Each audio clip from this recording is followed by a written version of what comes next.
Really appreciate your time. Do you think that your district could be gutted as a result of this ruling? It's certainly possible. Well, I never thought I would say this, but it looks like the courts are actually forcing the rhinos to be more conservative and go ahead with redistricting because, as you know, as we covered earlier in the week, the Supreme Court has now gutted Section 2 of the Voting Rights Act. They've effectively made it illegal for congressional districts to be drawn on the basis of race. And needless to say, this is a huge opportunity for Republicans. This is a big chance for especially states in the Deep South to redraw their maps, not just to be a lot more red, but also more representative of the actual populations and political sentiments of the people who live there. After all, it's certainly nice to not be forced to comply with pro-Democrat, federally mandated gerrymandering anymore. So this is the opportunity. Now is the time when Deep South Republican states should be doing it. But the concern I've had on the flip side is that, well, these are Deep South Republican states.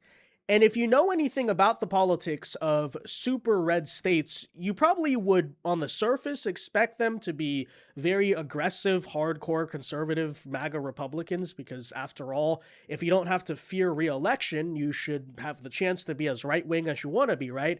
But it's actually the opposite. As we saw, for example, in Indiana with redistricting just a couple of months ago, it actually turns out when a state is too Republican, you have the issue of the institution and a lot of corrupt, geriatric rhinos who've been getting reelected forever don't feel the need to actually do anything, don't feel like their power is threatened, corruption sets in place, complacency sets in place because you've just had Republican rule forever, and this is the problem. We actually have a massive rhino problem within red states, and thus far, the past couple of days, ever since the Supreme Court decision, we've seen, frankly, a lot of questionable behavior from these red states. Initially, Alabama came out and said, despite the Supreme Court decision and despite the fact that it completely applies to our state, we don't think we're going to do redistricting.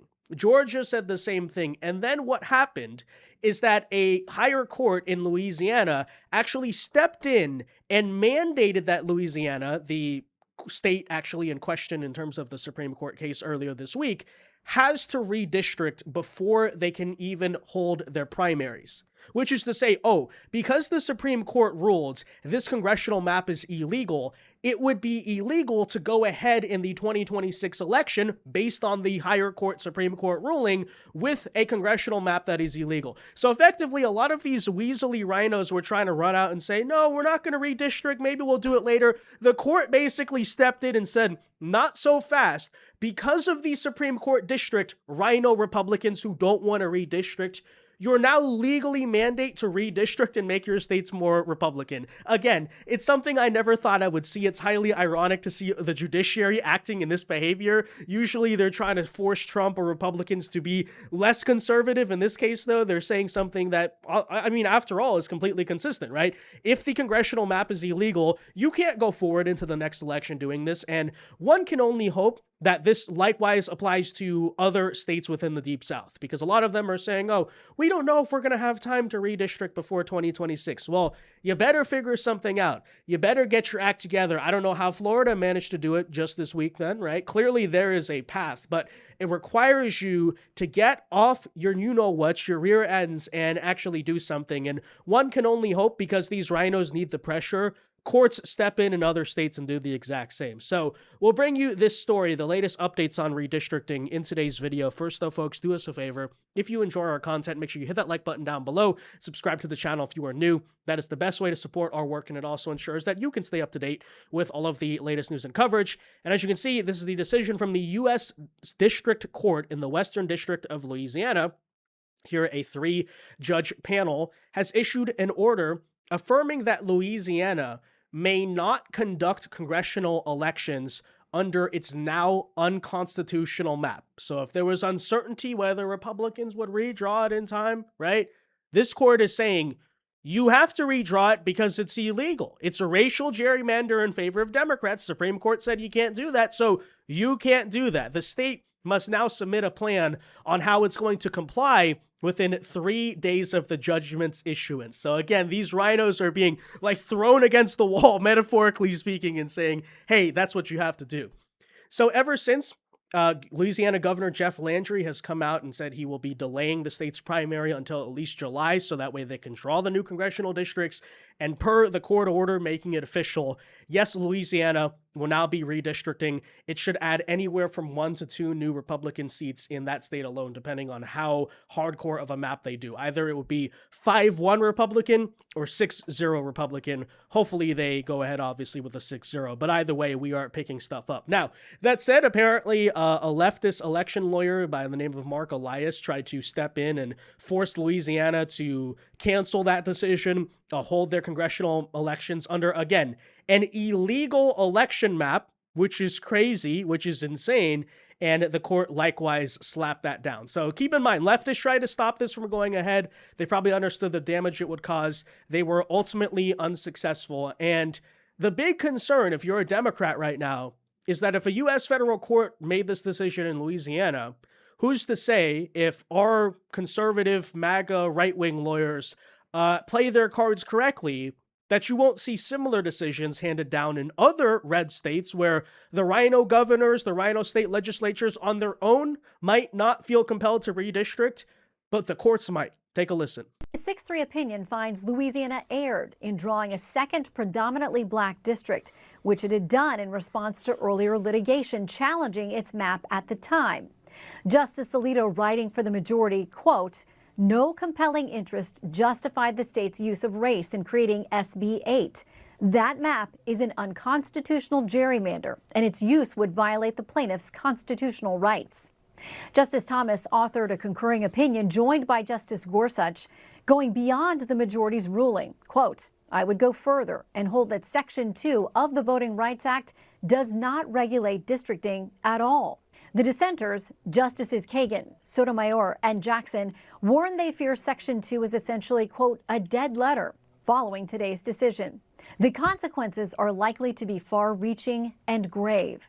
If other states follow Louisiana's lead, the minority citizens residing there will no longer have an equal opportunity to elect candidates of their choice. Yeah, well, update. I guess in some sense, the libtards are kind of right about that, because that is indeed what is happening. Other Republican states, as they should, are taking the opportunity to redistrict, and we'll tell you about that in a second. But first, I don't want the point to be lost about how wrong and ridiculous liberals are about this issue.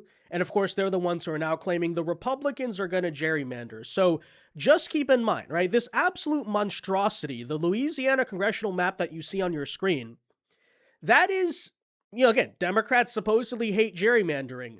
This is the map, the obviously gerrymandered, ridiculous whatever this is, that Democrats were seeking to preserve. They were fighting to keep this map in place. What are you talking about, gerrymander? I mean, do you even see it, right? And of course, the liberals make this very strange, convoluted argument about how, well, if you don't draw districts based on race, then that denies minority voters the ability to have the equal opportunity to elect candidates of their choice within a state. I mean, in reality, all it means, obviously, is that it helps Democrats win more in the Deep South, because if you're federally mandated to draw overall black districts, then those are going to go for Democrats, obviously. But, okay, voters of choice. So you have a congressional district, okay, going all the way from Baton Rouge to Shreveport. How does that represent anybody? How is that actually like a thing that shows common interest or something? But actually, and the conservatives are right about this. That is exactly why you should not be using race as a primary factor in drawing congressional maps. Not just because it seems antithetical to what they claim civil rights is all about, right? Oh, equality. Oh, we don't want to have discrimination. We don't want segregation in our redistricting or something. But, look, in total fairness, it might make sense if at least the blacks or the minorities in a certain area are mostly living together, right? Oh, this part of a city, this area, this neighborhood, the east side of town, the south side of town. Oh, that's primarily like a black neighborhood, so we'll give that to them. But notice how when it's federally mandated and how ridiculous this stuff gets, like you have to draw black districts if your state has a certain population, this nonsense is what you get, right? This crazy, it's not symmetrical, it's just totally sticking out, and it's super long and skinny, again, going all the way from freaking Baton Rouge to Shreveport, right? That's what actually happens. And then they say, oh, well, that's fine because it represents the black voters of Louisiana. Oh, because the people living in Shreveport and Baton Rouge, almost going all the way to New Orleans, have the same exact compelling interests. Obviously, they don't. The only thing you're looking at is, oh, they're black. But let's be honest. Again, what this is about, despite Democrats calling it all, Jim Crow or something. No. All that Section 2 of the VRA does is gerrymander on behalf of Democrats. That's all this is. And they're really upset at us, again, that we're getting rid of gerrymandering. And when you just visually look at this map right here, it all makes sense, right? In terms of who's actually gerrymandering, who wants to defend gerrymandering, who wants to draw more logical maps that make sense. Because after all, Louisiana is a pretty Republican state. Why do Democrats get DEI, which is exactly what it is, right? Oh, we get our own stupid, crazy-looking congressional district in the middle of the state because, oh, BLM or something. Yeah, it's ridiculous. But, nonetheless, that is indeed what is going forward because earlier this week, Governor Kay Ivey in Alabama hinted that they would not be redistricting.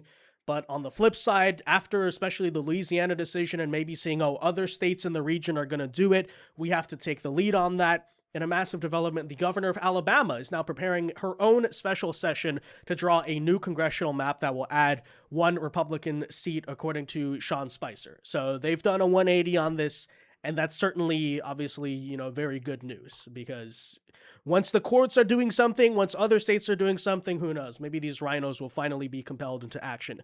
Now, over in Georgia, the governor there, Brian Kemp, has announced that Georgia will not draw political maps for the 2026 midterms. Typical Brian Kemp, to be honest with you. Just one of the... Well, I mean, honestly, one of the most selfish, non-team player Republicans in modern history. Don't get me wrong, he did a good job of getting reelected in 2022, for example, but this guy, first of all, he refused to run for Senate in 2026, even though he was nearly a lock to win. He would have been the most competitive candidate, but he decides, I'm going to be selfish. I'm not going to do that. Now here you have him once again being selfish. He's going to leave the governor's office. He doesn't care. We're not going to redraw maps for 2026. He did leave the door open for potentially redrawing in 2028. However, who knows if Republicans win the Georgia elections in 2026? You would think in the statewide level, right? You would think this is something you have to do now, but who knows? Hopefully, Brian Kemp hopefully a court steps in, I should say, and almost forces Brian Kemp to redraw in a certain state, in a certain sense. That is exactly what I'm rooting for, but we'll see, right? We're starting to slowly see, because the courts are saying these maps are illegal, and they cannot go ahead.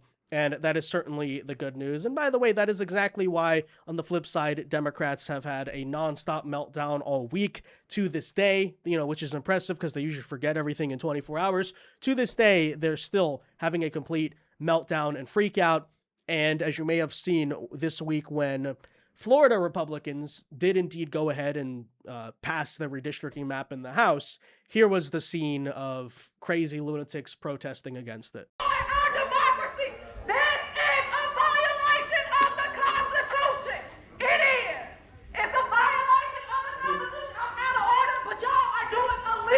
Representative Persons Mullica has waived closed. The question now recurs on final passage of HB 1D. The clerk will unlock the machine and the members will proceed to vote.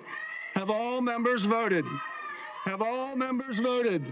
Yeah, just put the fries in the bag, lady, because you're not accomplishing anything. Imagine being in that room, by the way, and having to listen to this obnoxious ghetto lunatic just screaming at the top of her lungs in front of a megaphone in a crowded room with acoustics and things like that. Well, actually, it turns out one of the Florida state reps who was in this room actually had to go to the hospital to get a busted eardrum treated because, literally the crazy screaming Democrat is that loud and you can never turn them off for some reason, right?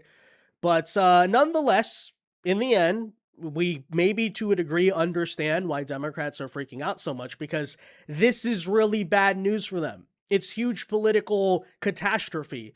And as we speak, they're likewise trying to figure out ways to retaliate or stop this from happening. They can't do it in the courts given the Supreme Court decision, but they're now even pushing their own states who have already been gerrymandering, already doing their thing, to do it even more, to push even more aggressive and new redistricting referendums, except there's just one problem. Democrats actually can't retaliate because the very means by which they were going to retaliate, the court also blocked as well. We'll explain what we mean about that in a second. What this decision says is that it values partisan politics over discrimination. It's really, really, really, I mean, it takes us back. And so to the extent that it's inviting red states to totally take away all the Democratic seats and be totally red, it also encourages blue states to do exactly the same. So I can't speak for my chairwoman, but I take 52 seats from California. I sure would. And 17 seats from Illinois. Yeah, so again, apparently the existing Louisiana map, which I repeat, just look at it. The eyes tell the story here. But this is not partisan politics. This is not gerrymandering, according to Democrats, in their favor, on their behalf, but rather Louisiana drawing a new map which would accurately represent population distribution and geography and communities and just make sense from a visual perspective. That's partisan politics. That's gerrymandering. When you draw accurate maps that are not basically nerfed in the game because the Democrats get to draw maps however they want, but the Republicans are forced to include the Democrats, basically affirmative action for Democrats in their own states. You know, that's the issue. That's the problem, what they're really mad about. They're upset, frankly. Democrats are upset, as we said, that they can't rig national elections anymore. That's really what it's about. But nonetheless, okay, so you hear the current threat. Now they're saying, oh, why don't we draw 52 Democrats in California? Why don't we make Illinois super gerrymandered, even though it's already extremely gerrymandered? We've shown that picture many times. Remember the squiggly line that goes through the state and all that? Well, here is the issue, is that as we speak, likewise, Illinois was trying to do their own gerrymander. They were seeking to make the state, already gerrymandered to ridiculous extents, even more Democrat, except there's one problem. In order to make Illinois, the blue state, more Democratic, you would have to draw a bunch of districts, guess what, on the basis of race. That was the Democrats' plan in Illinois. They were going to use Section 2 of the VRA and completely abuse that to make the state more blue. Of course, ever since the Supreme Court has effectively gutted Section 2 and declared parts of it to really be illegal, now Illinois, ironically, can't retaliate because their congressional map, the new one, likewise would also be illegal, if it makes sense what I'm saying. This summarizes it though, right? The U.S. Supreme Court has put the brakes on the Illinois legislature's proposed redistricting amendment. Why? Because the court, again, ruled that drawing districts based on predominantly race violates the 14th Amendment, which for some reason Democrats have an issue with, I don't know. But because the Illinois amendment required the creation of racial coalition districts, this is what they were going to do, right? They were going to force that to happen. The proposal from Illinois Democrats to retaliate against us is now unconstitutional, and ever since the Illinois Senate has officially paused all movement on an amendment just days ahead of the May 3rd deadline they would need to get it on the November ballot. So everybody clap it up, okay?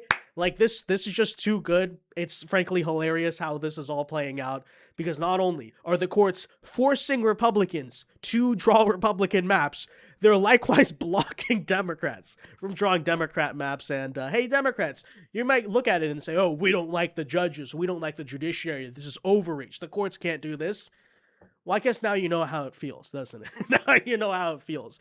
Except usually, you know, when a leftist judge blocks Trump, it's about him just deporting illegal aliens, right? Revoking temporary protected status, despite the fact that it's literally called temporary protected status, and Biden, without congressional approval, put it on. You know, it's like ridiculous stuff like this, whereas the Republican quote-unquote judicial overreach is literally saying you can't violate the 14th Amendment and you can't discriminate and segregate on the basis of race in congressional redistricting, and that's actually antithetical to civil rights. Right? So you notice they're not really the same thing, but still, Democrats, if that's how you feel, then what can I say? You deserve it. Now you know how it does feel, right? Anyways, that said, guys, let me know your thoughts. Be sure to leave a like on this video, subscribe to the channel if you are new, and until next time, God bless and peace.